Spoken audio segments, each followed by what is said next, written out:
Assalamu alaikum wa rahmatullahi wa barakatuh.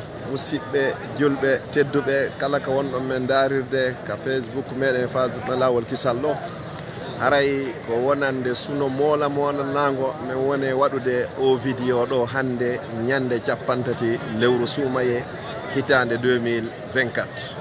Musidɓe julɓe tedduɓe no luttiɗo o minitaji seeɗa hara sumaye 2024 o hucciti. Ene musidɓe julɓe tedduɓe mo be meɗen yo lando hoore muɗum o sumaye o yahuɗo ɗo koye hoore honno woni ko o yahanimo. Ene hara o rinɗinama e natugol yiite jahannama. Ene hara yirmede Allah nden hawri e makko. Ene hara bakkatuji makko ɗi yaafama. Musidɓe julɓe tedduɓe hiɗen ka tande alharamul makki ɗo ko yiɗon ni jiyaɓe Allah ɓen fop hino habbi ɗo hande kadi fi huntagol huntande sakkitorore nden e nder o sumaye e nder nde hitande ɗo. Haray noon ɗon andi lewru sumaye ndu ko yurmede e yaafede bakkatu e rinɗinede natugol yiite jahannam. Haray karamakoɓe feƴƴuɓe salafu salih moƴƴuɓe adiɓe ɓen kamɓe haray lebbi 6 hiɓe torade Allah no yo Allah subhanahu wa ta'ala on tawnuɓe sumaye. Si sumaye on kadi feƴƴi lebbi 6 kadi haray ɓe torade Allah yo Allah jaɓanɓe dewe ko ɓe waɗi kon. Kamɓe nde sumaye no arde haray hiɓe jalude hiɓe welti. Si sumaye hino yahude haray hiɓe wullude haray hiɓe suni.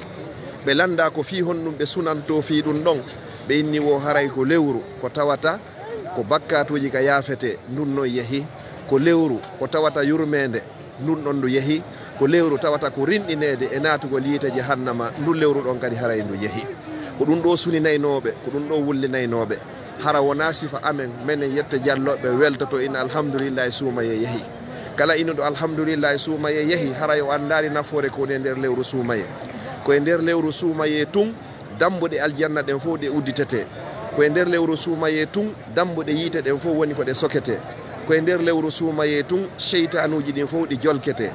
Koye nder lewru sumaye tun baraji ɗin ɗi dublete. Koye nder lewru sumaye tun Allah tippinta yurmede. Koye nder lewru sumaye tun Allah yafoto bakkatu. Koye nder lewru sumaye Allah rinɗinta jiyaɓe makko ɓuuri guluje 90 nataynoɓe yiite jahannama o watta ɓe natoɓe aljanna. Koye nder lewru sumaye ndun ɗo Allah subhanahu wa ta'ala tippinta malaika haaɓe ɓuura yeru embere yimɓe ko woni hoore leydi ndi. Koye nder lewru sumaye tun Jibril tippoto.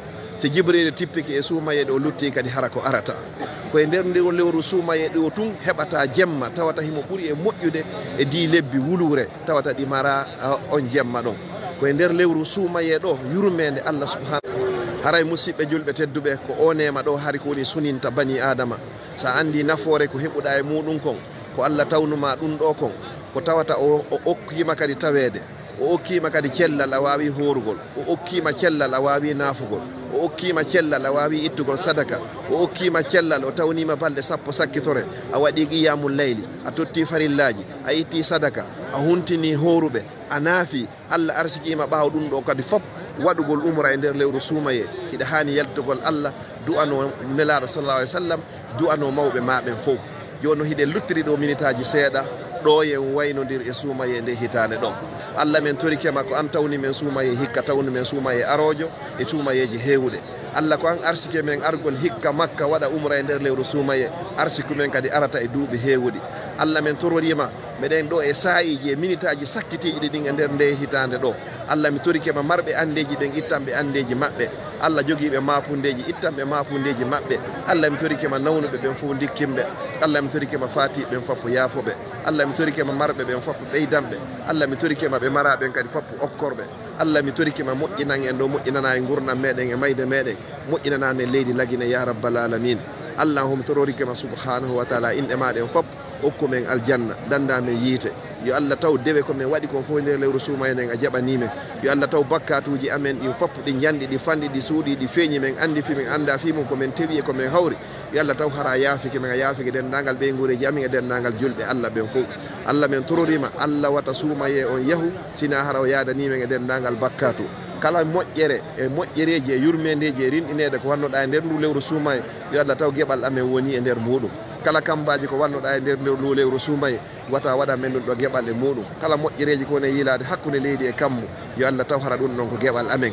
Allah men tororima inɗe maɗen fof ko an arsike men o nema ɗo duumin o nema ɗo e dow amen ya rabbal alamin. allahumma la tamna'ana khayra ma indaka bi sharri ma indana. Mi toriki Allah subhanahu wa ta'ala ono wonɓe darde o vidéo ɗo ni yo Allah holliroy on ni kadi Allah ñande tawata fof no humpamo. Kala feƴƴinoyɗo o vidéo ɗo ni yo Allah lumbinoymo sirate. Kala feƴƴinoyɗo o vidéo ɗo si tawi hara o arari Makka yo Allah addumo Makka. Si ari so ari Makka kadi yo Allah newnamo no artira ɗo kadi. Simo mari ande yo Allah ittamo andene. Simo jogui nawnare yo Allah on dikkimo. Si tawi ko zurriya yo Allah okkormo. So mara yo Allah okkormo. Simo mari yo Allah on fewnanmo. Yo Allah waɗɓe hunjiɓe Qur'ana e sunna ya rabbal alamin.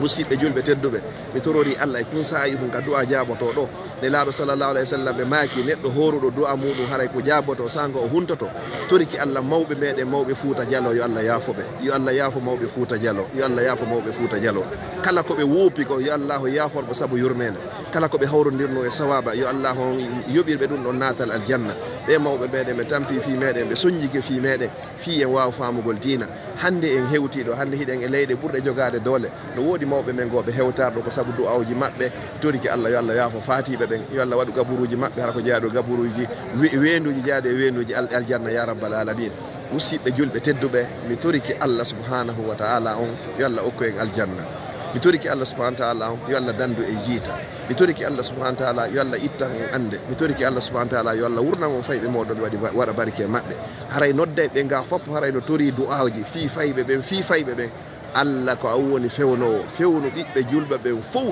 wano fewnirnoɗa Seydina Al-Hasani Al-Huseyni Allah ko awwoni ittayɗo andeji addayɗo giggol e yurmedeji hakkude ɓeygureji ɗin ka galleji waɗu giggol e yurmedeji hakkude jommidirɓe ɓen fof wano waɗirnoɗa hakkude nene Aisha nelaɗo sallallahu alayhi wa sallam wano waɗirnoɗa hakkude nene Fatima e Seydina Aliya ya rabbal alamin Allah ko awwoni okkowo battane moƴƴo okku men timmode moƴƴo wurnu men ha ka gurna moƴƴani men ñande tawata ko nde mayɗen ko moƴƴani men Allah mi torike ma ƴettitu men nden ñande ya rabbal alamin Allah wata waɗu geɓal yiite jahannama e ɓalli amen Allah mi torike ma wata waɗu geɓal yiite jahannama e ɓalli amen yo Allah taw ɓalli amen ko tagara hara ɗum ko natal aljanna ya rabbal alamin ربنا آتنا من لدنك رحمة وهيئ لنا من أمرنا رشدا اللهم إنا نعوذ بك من زوال نعمتك وتحول آفيتك وفجاءة نقمتك ومن جميع سخطك يا رب العالمين musidɓe julɓe tedduɓe yo Allah moƴƴinan en leydi meɗen ndi lagine yo Allah waɗu lagine hara ko leydi dogantedi wona dogetedi yo Allah waɗu lagine hara ko leydi wullantedi wona wullirtedi